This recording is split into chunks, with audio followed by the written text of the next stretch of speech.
A new RØDECaster Pro appears. From South Wales, the latest from our daily newsletter at podnews.net.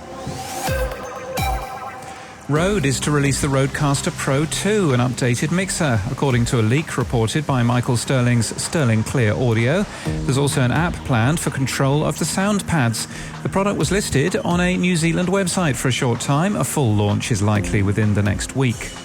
In the US, Joe Rogan reaches at least twice as many people as the next most popular show, according to new data released by Edison Research. Describing what's popularly known as the long tail, president of Edison Research, Larry Rosen, notes that more than half of all the listening happening in the top 1,000 podcasts is happening in the top 100. It's the first of a new weekly email from the company. YouTube is now the most popular podcast app in the US, according to new data from Signal Hill Insights. The data suggests that listeners prefer podcasts with video. The question was, which of the following places do you use the most to access the podcasts you listen to? YouTube got 24.2%, Spotify 23.8%, and Apple Podcasts 16%, despite being unavailable on Android. And if it helps, we have an article on the definition of a podcast. More people are leaving Gimlet. This time it's Reply All hosts Alex Goldman and Emmanuel Dotzi. It's unclear if the show will continue. This iteration of Reply All will be ending in late June, the company tweeted. PJ Vogt and Sruthi Piramaneni left in February 2021 after allegations were made against them. Triton Digital released its US podcast report for April. SXM Media is number one for podcasts, with more than twice the unique weekly listeners for NPR podcasts at number 2. Now, iHeartMedia isn't measured by iHeart-owned Triton Digital, but Podtrac reported iHeart has only 50% more unique users than NPR, which allows us to clarify that SXM Media would be number one for podcasts if measured by Podtrac. Last week, Edison Research also reported SXM Media as number one for podcasts.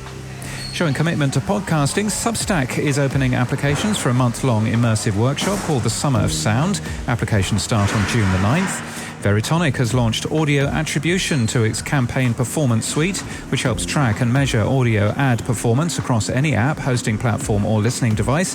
The company shared a video in an information email. Libsyn Studios, Libsyn's free podcast host, has added reusable chapters as a tool to help speed up podcast creation, among other improvements. And we like this from Formosa Files. This is the way they started this week, and thank you to them. Before that, though, a big thank you to Podnews.net for featuring Formosa Files in their excellent daily newsletter about all things podcasty. And in podcast news, in a special and day-late episode, Podland News, the last word in podcasting news, is live today at 3:15 UK time, 10:15 Eastern.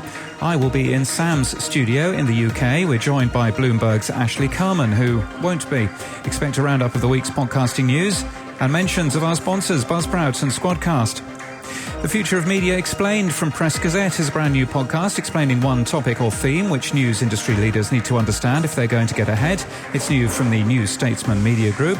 And the weekly podcast Fun Fact Friday with Leela and David has made it to episode 100.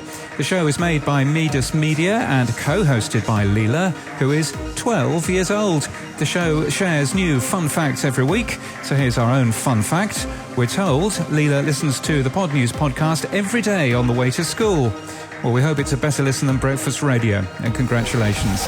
And that's the latest from our newsletter. To read all the stories and subscribe, we're at podnews.net.